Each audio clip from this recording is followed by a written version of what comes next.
बहुत समय पहले की बात है। सरयू नदी के किनारे अयोध्या नाम का एक सुंदर राज्य था।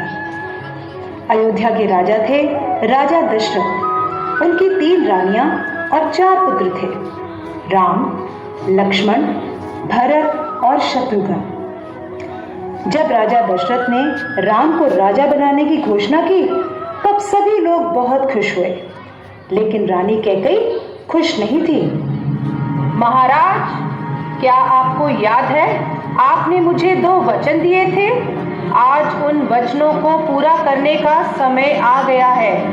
मेरा पुत्र भरत राजा बने और राम 14 वर्ष के वनवास को जाए। राजा दशरथ की आज्ञा पाकर राम और लक्ष्मण सीता के साथ 14 वर्ष के वनवास के लिए चले गए। पंचवटी में सीता माता ने एक सुनहरे रंग के मृग को देखा। रंग सुनहरा मृग अति सुंदर, सीता मन को भाए, कोई जाए इस नर को अति शीघ्र ले आए। सीता माता की इस बात को सुनकर श्री राम मृग की खोज में जंगल की ओर निकल गए। बहुत देर हो गई, प्रभु राम अभी तक लौटे नहीं।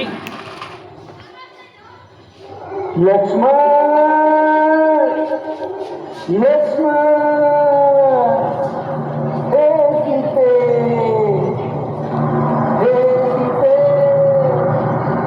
लक्ष्मण, लक्ष्मण देखो, प्रभु तुम्हें अपनी सहायता के लिए पुकार रहे हैं। हे माते, ये मुझे किसी मायावी शक्ति का कार्य लग रहा है। आप चिंतित ना हो, भैया जल्दी घर लौट आएंगे। नहीं लक्ष्मण, मेरी आज्ञा का पालन करो। जाओ, प्रभु को तुम्हारी सहायता की आवश्यकता है। ठीक है माते, किंतु आप इस लक्ष्मण रेखा को पार नहीं करना। रावण को ज्ञान था कि वो लक्ष्मण रेखा को पार नहीं कर पाएगा, इसलिए उसने साधु बनने का ढोंग रचा और सीता माता को उठाकर ले गया। भिक्षाम देहि, भिक्षाम देहि। हे मुनिवर, भिक्षा स्वीकार कीजिए। हे देवी, एक साधु का इतना अनादर, घर के द्वार से ही भिक्षा देकर भेजना चाहती हो। जाओ, नहीं चाहिए तुम्हारी भिक्षा। नहीं नहीं मुनिवर, रुकिए, मैं आती हूँ।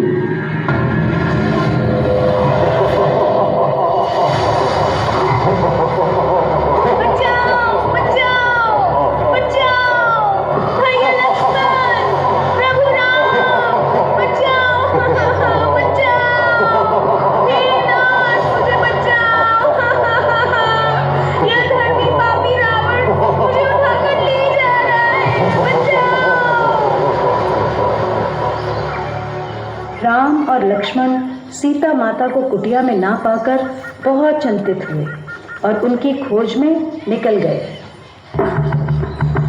श्री राम, लक्ष्मण और हनुमान ने लंका पर चढ़ा